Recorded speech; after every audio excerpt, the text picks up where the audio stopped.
एक जंगल में टुनटुनी चिड़िया रहा करती थी। वह बहुत ही भोली थी, इसीलिए उसका फायदा उसकी जेठानी उठा रही थी। वह किसी की भी बात नहीं काटा करती थी। एक दिन की बात है, टुनटुनी चिड़िया की सास की बहन आती है। अरे छोटी तू यहाँ वो भी अचानक ही यहाँ पर है। अरे कम से कम मुझे तो बता देती, मैं कालू या बंटी इस दोनों में किसी को मैं भेज देती तो उसको बुलाने के लिए।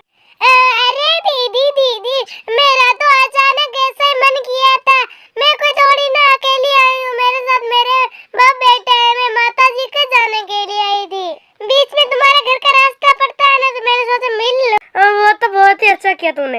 अपनी मौसी सास की आवाज सुनकर वह दोनों भागी भागी बाहर आती है और पिंकी जेठानी उससे कहती है, आप जिस काम के लिए आई हैं, मौसी जी, आपको 2 दिन तो भाई यहाँ रुकना ही पड़ेगा। अरे बेटा, मैं अकेली होती तो रुक जाती, मैं अकेली थोड़ी ना। मेरे साथ मेरी बेटी, मेरे कुछ रिश्तेदार और मेरे बहू बेटे इतने सारे यहाँ पर। अरे बड़ी दीदी समझाओ ना, मुझको माजी क्या समझाएगी। इतने दिनों के बाद मैं आपको नहीं जाने दूंगी इस तरह। मुझे कुछ नहीं पता, आपको यहाँ पे रुकना पड़ेगा और आपके साथ वालों को भी। कहाँ है सब लोग? अंदर बुलाए उनको। टुनटुनी तुम जाकर चाय बनाओ सबके लिए। हाँ दीदी मैं जाती हूँ।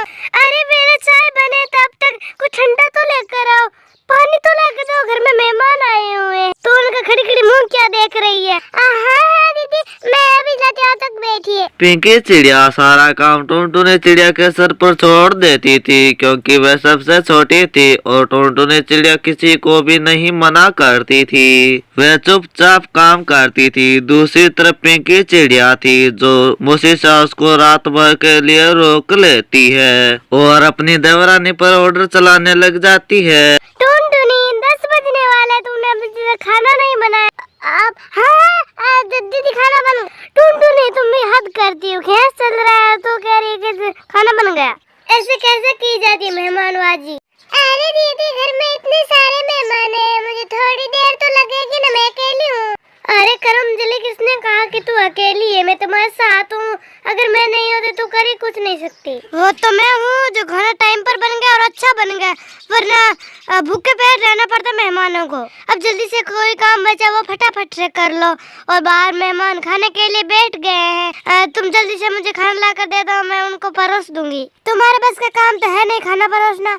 और फिर जेठानी जी टुनटुनी चिड़िया के सिर पर काम छोड़कर वहाँ से चली जाती है। टुनटुनी चिड़िया भी क्या करती, उसको भी काम करना पड़ता था। और पिंकी चिड़िया अपने कमरे में जाकर सो जाती है। पिंकी चिड़िया अपनी देवरानी की कोई भी सहायता नहीं करती थी, वह तो जाकर सो जाया करती थी। टुनटुनी चिड़िया बेचारी रात भर अकेली काम करती थी और अगली सुबह भी टुनटुनी चिड़िया को जल्दी उठना था, क्योंकि उन मेहमानों को विदा करना था।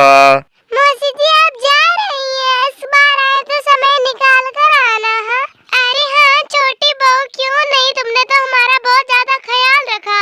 और इस बार आऊंगी तो तेरे लिए समय निकाल कर आऊंगी। और बेटा माफ करना, मेरी वजह से तेरा काम बढ़ गया, पर माफ करना, इस बार तुझको कोई परेशानी नहीं होगी। अरे माँ जी, अपनों की सेवा करने में क्या तकलीफ होती है?